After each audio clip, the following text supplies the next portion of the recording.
Sa'aatiin ati itti maakii nyaattu gaheeram. Yaa man. Galaan bifa adda addaa kana. Yaa. Hafaffi magoonaa. Inshallah. Hafaffi amma nyaanneer bakka amma. Galaami. Yaa. Amma yoom sirni nikaa godhamee wada caagulaa shirri yoona bakka waan godhamuu qabu marri yoom godhamaadha malee amma taphni. Yaa. Maakii fudhachuu dhabuun miti. Ima fudhannaa iyyuu. Yaa man. Mee akkanatti shibiriqettee maaltu si afoo dhaabatame? Akka yaa saabu. Mee maaltu si afoo dhaabatee danda'a? Kara jaara. Oy amma. Ani baru. Koy. Yoo maakii argatte saayibii dhiifta. Jecha saayibii jettu tan. Dikka saayibii. Maakii argatte isiin dhiisnaan jennaan dhaa dhuftam. Dhuftee saayibii kanaan jennaan. Muramta. Ana baas. Nee abbaate habiibi. Bakka. Nyaatamteerti sila nama akkana bareedu kana argaa nama akkanatti shibirriqqee gizee mara qophaa'uuf nama jaalala isii ibsuuf nama tokkon sodaanne kana argaa akkamitti shingedha. Anama faamilii irratti bira sagalee. Bootaan ati jaalala isii ittiin ibsuu hin dandeenye jira amma. Let me tell you something. Mana barumsaa haadha teestii qabna mana barumsaatti sa'aatii sakkattii keessatti. Okay. Hazaan nama like addunyaa kanarratti sa'aat akkaaf agartanii jaalattanii waan isaa dubbattanii deemuu barbaadan himaan hunjaan. Waan san bakka describe godhaan hunjaan saabu. Ana bileessi kee maakii jedheen saabu maakiin tan yoo barbaadu she's famous. She's my wife guys. Mana barumsaa saaba. Gittim. Come back here. Namicha maakiin tamisiin jedhu san maa bunyaanitti hin galchi waan galbaadha. Ganni aare saabii. እንደዚህ አድርጌ ማለት ነው. ብላ ሄዳ ሲነ ብያ ካና ጀዴ ሳቢ ዲስ ኦሶ እኒ ና ቤኮ ሶ ደሞ ኦሶ እንደውም ኢትዮጵያዊ ደሞ namni sun osoo aga faranjite gaachallo saabo nama mane kazaan dis ka ajaiba kana godhe shoominni akkan laalente saabo chiikwa ishis ku imraan jedhe saabo nyaate gadeen yaa man bro amma kun namni gariin sobatti fakkaata ana reality dhumaa takka dubara dhuguma nama sirraa fagoo jiru yoo inni qalladillee yoo inni qoosellee dhiisiin jedhe garuu namni yoo si bira jiraate akkan dimaaf yoo inni qoosuu barbaade jechuudha amma biyya kanatti nama dha'uun maaliin kun hin beekta waan inni nama goosisu. Yaa saniif dhiisan yaa.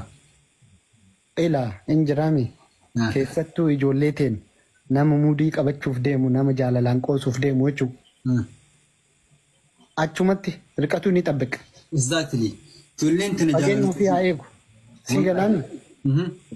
Nama jaalalaan mudii namarra qabachuuf deemu qoosuuf deemu achumatti fageenya ofii haa eegu ofaa danda'u. Yes. Ilaa yaa jamaa wanni ani isin hidhaamu takka yoo jiraate ijoollee tanniin gargaaraa waliif fiduuf yoo dadhabdanoo yoo dadhabdan nama keerii dalagachuu yoo dadhabdan jechuu keerii guddoo kan ittiin dalagattan mudii qabachuu dhiisa. Asitti nama maraachuu dhiisaati akkasitti wal gargaara. Gurbaan kuni nama kana mara irratti jaalala isii ibsachuu danda'u jechuun kuni kennama biraati. Namni gariin akka durbaan ta'ee ni manaaman baga akka fedhi ta'e jaalala isa keessa jedhutti akkana godheen yoo inni akka fedhe iyyuu ta'e jechuudha. Gaafa silkiisee gaafa piikcharii isii qabadhee rafisanii yaaddas. Footoon gabaar. Ol si baasadhee garaa na nyaatte. Guyyaa saddeet dhooree isaa. Ol si baasadhee garaa na nyaatte. Amma onnoo godhuu deemaa araar. Maakim timtaat. Okay. Saayiboo illee aduuf obboleessi kenne qaadii. Okay. Akkuma isin jedhe saayiboo akka irra deddeebiin taa'e dubbiin nama jaalatu tokko gammachuu isaa dursita gammachuu kee ture si galee. Akkana. Yoo isiin dhugumaan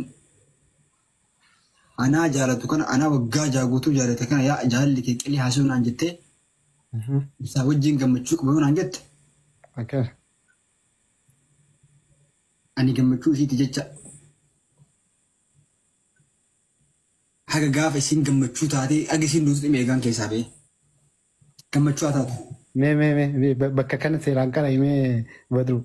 Yaa si galee misaabu. No bakka kana seeraan qara himee wayiif jedhee amma yoo amma like nama jaalatan tokko yaa sirriidha. Wanna dursa mirga nama sanii eeguu waan isii gammachiisu waan isiin ittiin gammaddu gochuu dursa.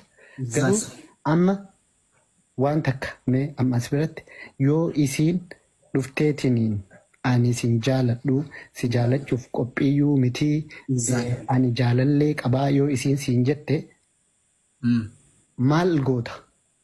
Ka irra dibaan qabne maal irra dibaan qabne saabii because jaala jechuun walii hubachuu asii galeemi. Akkan. Yoo isiin ibsaa wajjin gammachuu qabaatte na dhuftee yoo gammachuu hin qabaanne ta'e jaalalli hin jiru. Akkan. Kanaafiyyuu nama isiin wajjin gammachuu argattuuf isii dhiisuu qaba gammachuu kee balleesse. Kana jechuun ammoo isii jibbaa miti ilaa yoo milqiyaamaa. Maakiin as bira jirsa haboo. Maal barabbaista sir? Tigale misaabu.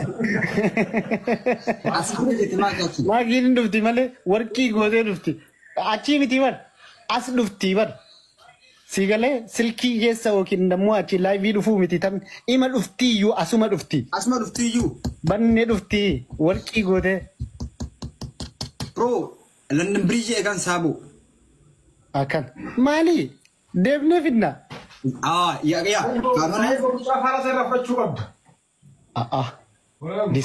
Disrespect aያስፈልግም. ሙጫን tokkoffaa no mucaan tokkoffaa la waa'ee nama biraati. Yaa kabajni nama kamiifuyyuu kabajni barbaachisa. Nama nun kabajne kabajuu yaa heerri kamuun ajaju. Akkan garuu kasi kabajeef respect godhi saaboo. That makes sense guys. Akkan. Yeah man. ስለዚህ ያ tokkoffaa namni garuu baakaran ani galateeffachuu barbaadu haadha faaxeeti. Zaasi. Haadha faaxee. Yaa obsii anillee akkana ta'ee jira minaamin jettee kalee bakka waa baay'ee irraa baradhachii galee misaabu. Haadha faaxee namatti nu banneen malee namni dhugaa akka miidiyaa kanarra arge keessa namni akka aslii fi haadha faaxee dhugaa rabbii kana gadi kaa'u hin jiru. Abboo afaan kee deemaa baasu. Akkan.